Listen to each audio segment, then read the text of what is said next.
So I was kind of, not only trying to design this new product, but figuring out a new way of designing at the same time. So that got a little messy. But also because we thought that this wasn't just a video app. It was a new approach to social video, which had been done before. But there were a lot of things that were different, and we didn't want to focus on the fact that it was a video app. We wanted to focus on the stories that it let users tell. So because of that change, we wanted it to feel new, too, and look different. So we had a pretty solid idea of what we thought would work, but that didn't stop us from trying basically everything under the sun and just kind of throwing a bunch of shit at a wall and seeing what would stick. For example, these are 3 early takes on what the menu might look like. And there's like probably another dozen that I'm not showing you right now for various reasons. At one point, we were designing the app in like 3 different styles simultaneously, just because we couldn't make up our minds. And the only thing that was really consistent was the green and keeping the video-related imagery to an absolute minimum. I think the only reference to video in the entire app is the camera icon. There's no record button, there's no play button, because, again, video is just the medium for these stories. So the driving idea behind both the UX and the UI is simplicity. I think that's probably most evident in the record function. It reduces the complexity of film editing to just holding your finger on the screen for as long as you want that cut to last. But it's also in the main feed where videos play automatically as you scroll. There's no play button to tap. So it's a video app with no record button, no play button. Sounds kind of crazy on paper, but I think it's a pretty huge part of why we've been as successful as we have so far. Same thing goes for the UI. Everything's as straightforward as it can be without losing clarity. The one battle I've had to fight thus far, sort of, is to preserve these little moments of personality that we've peppered throughout the app. When your mantra is trim the fat, those are often the first things to go because they're not essential. They're not essential to functionality, but I think they are essential to taking an app that's purely functional and making it kind of sticky and catchy and making you want to come back.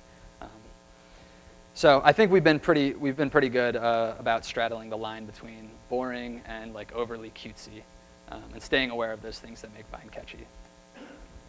Fun fact, for a period of a month or 2 in the middle of all that work, Vine was called Verse, and we actually thought that's what it was going to be called when we launched. So these are some of the logos that we worked on for Verse. We actually didn't get the go-ahead on Vine until the day before we were going to submit to the App Store. So we kind of scrambled to make a Vine logo in the last seconds. So it hasn't been smooth sailing the entire way. There was that whole porn thing in the beginning. Weird, right? Like you give people a camera and they shoot their genitals. Who'da thunk it?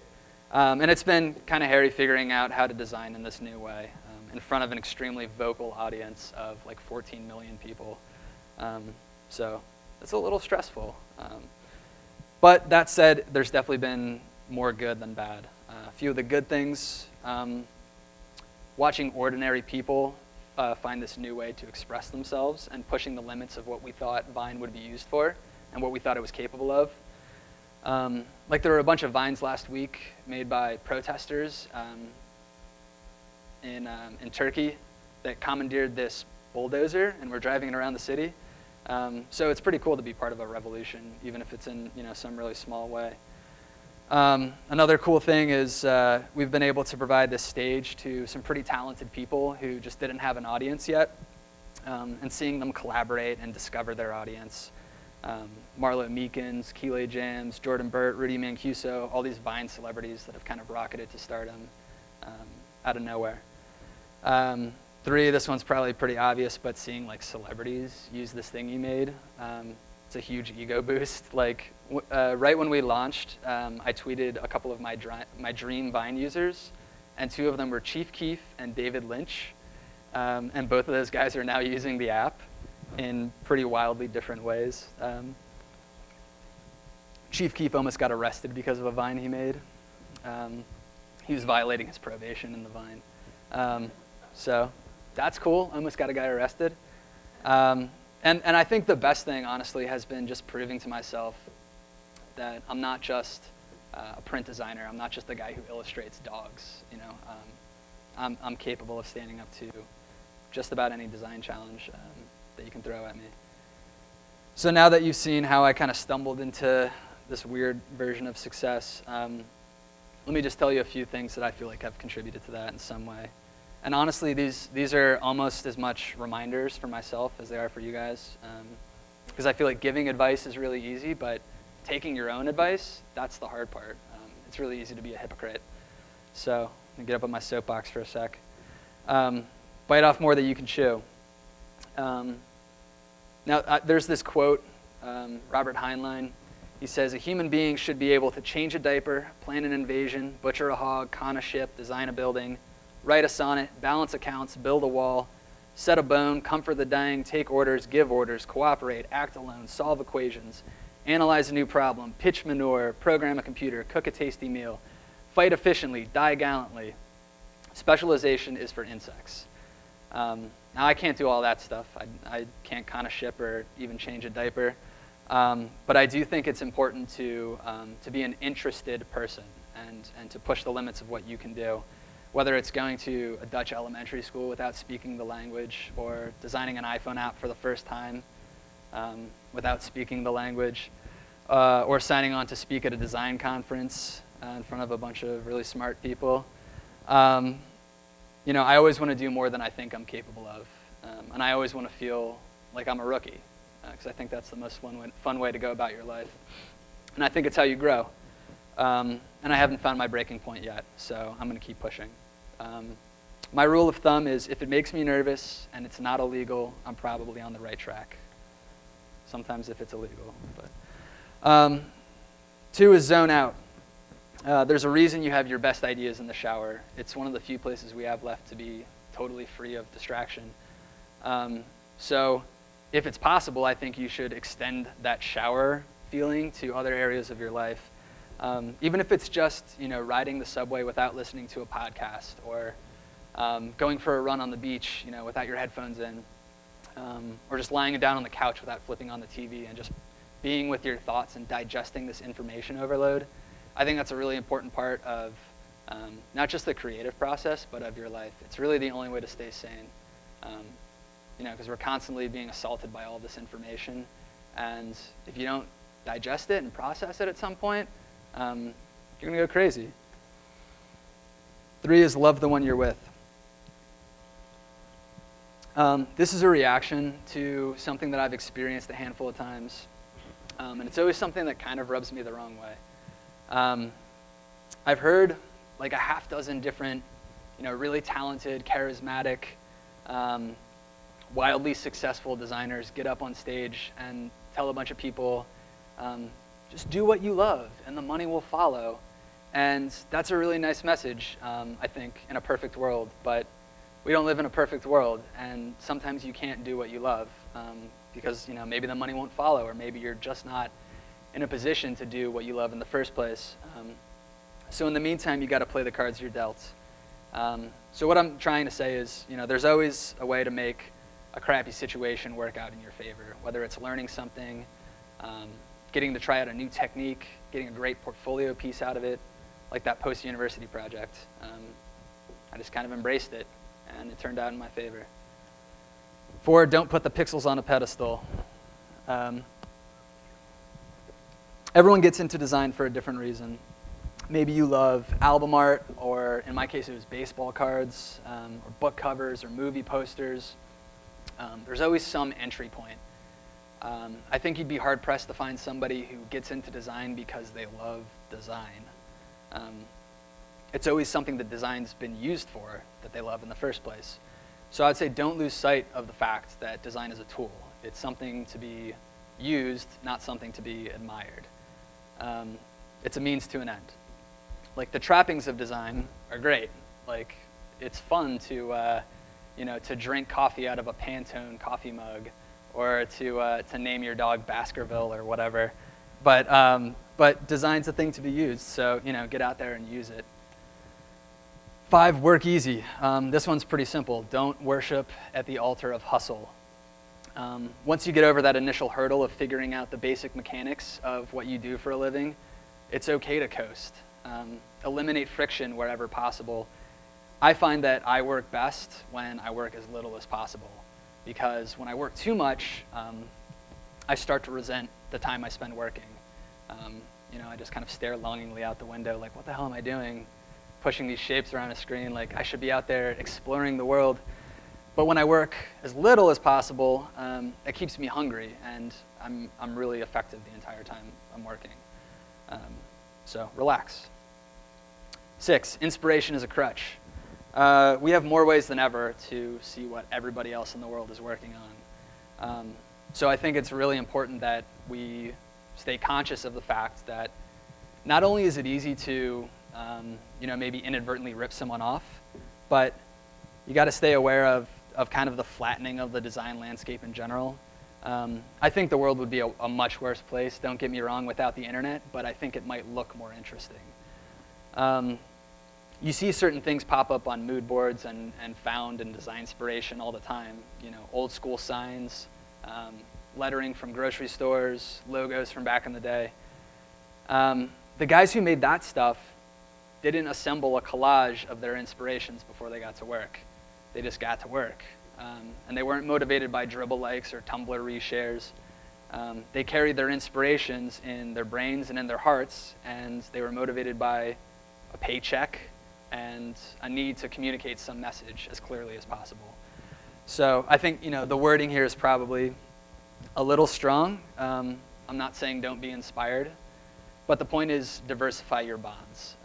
Look beyond design if you want to make something truly memorable.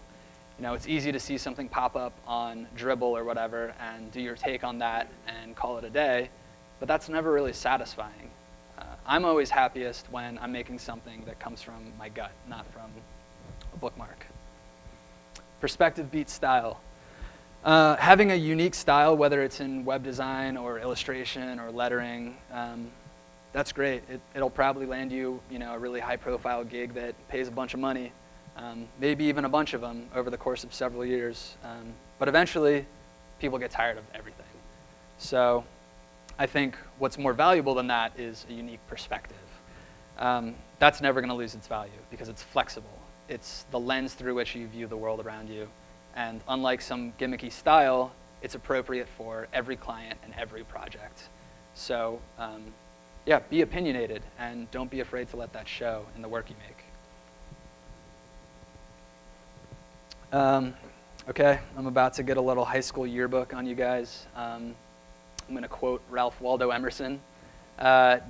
Dude said, shallow men believe in luck. Strong men believe in cause and effect.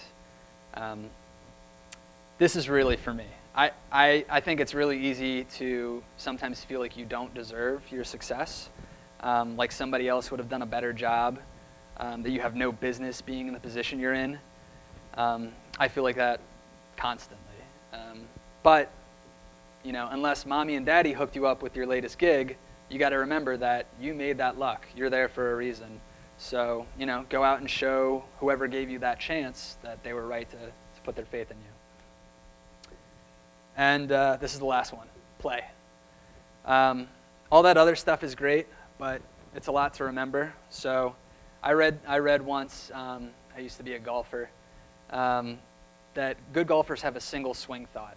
They don't think about all of the complex mechanisms that go into a perfect golf swing. They'll just approach the ball and think something like smooth. So for me, my design swing thought is play.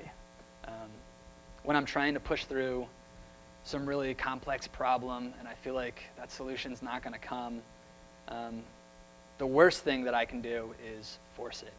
That's how you get creative hemorrhoids. So remind yourself that although we're often called upon to solve these really important problems, ultimately, what are we doing? It's graphic design. It's shapes and colors. It's not open heart surgery. So when it seems like the big idea just isn't going to come at it from a different angle. Be silly and play around. And thanks for listening.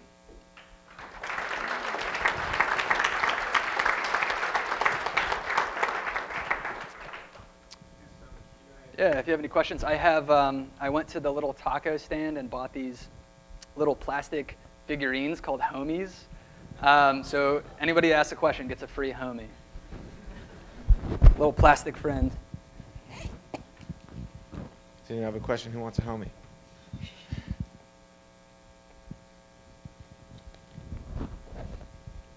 Go for it.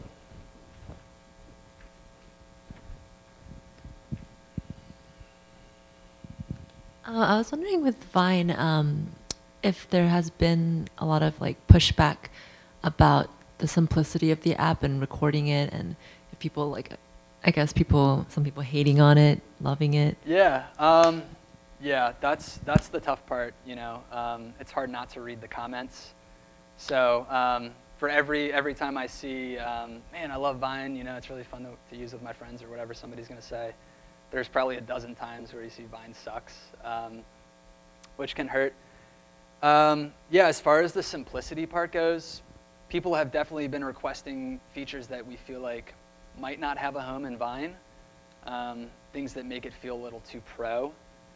But you know, our ears are open. So I think, you know, we had when we first started working on Vine after the launch, we had this list of priorities. You know.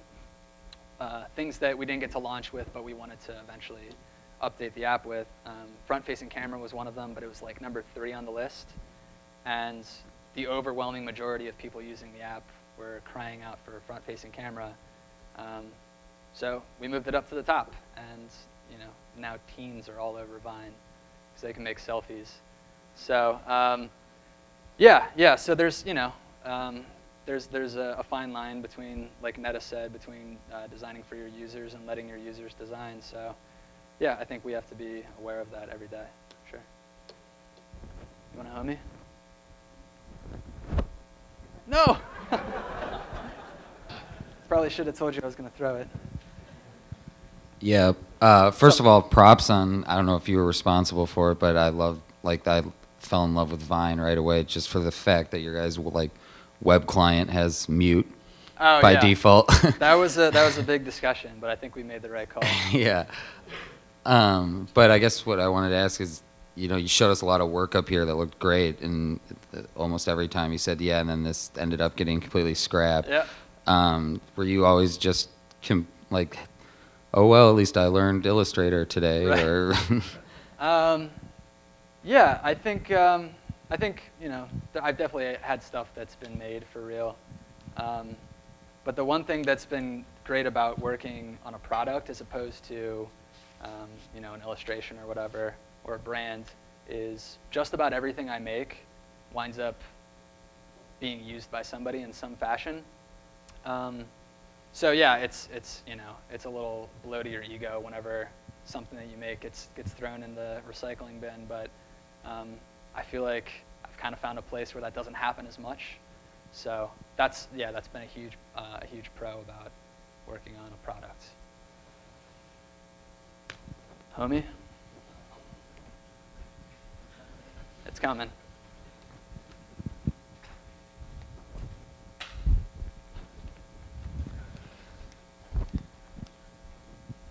Nice talk. I really like the baseball card theme. I grew up collecting baseball cards too, and I just want to ask, what on earth happened to baseball card design in the 80s? That's, you know, my dad, that's how I got into it in the first place. My dad had these shoe boxes full of like complete sets of baseball cards, and I was huge into it as a kid. But yeah, I don't know, man. I think adults have ruined baseball card collecting for little kids. It's a huge bummer. I don't collect them anymore, so I'm not part of the problem. I'm going to get you your homie after this. Hey, so you're coming from print design. Was there anything that really surprised you, or that you had to get used to when you were moving to sort of interaction design? Yeah, everything. I didn't even own an iPhone until the week before I started working on Vine. I had some, you know, crappy, like the phone that you get for free when you sign up with Verizon. So yeah, it was a totally new world. I didn't really start paying attention even to, you know, what a button looked like until I started working on Vine. I don't know if that's reflected in the app, but I think I've learned a lot. I don't know, as far as things that surprised me specifically, man, I guess just the really tight limitations that you have on what people will accept in an app. You know, my initial reaction to just about any project is to zig where everyone else has zagged, but when you're designing an app, you kind of have to zig because that's what people are used to, and that's what works best. So, yeah, it can be frustrating at times, but I don't know. I'm still learning. Anyone else? Anyone else have a question? Cool. Cool. Thanks Bobby. guys.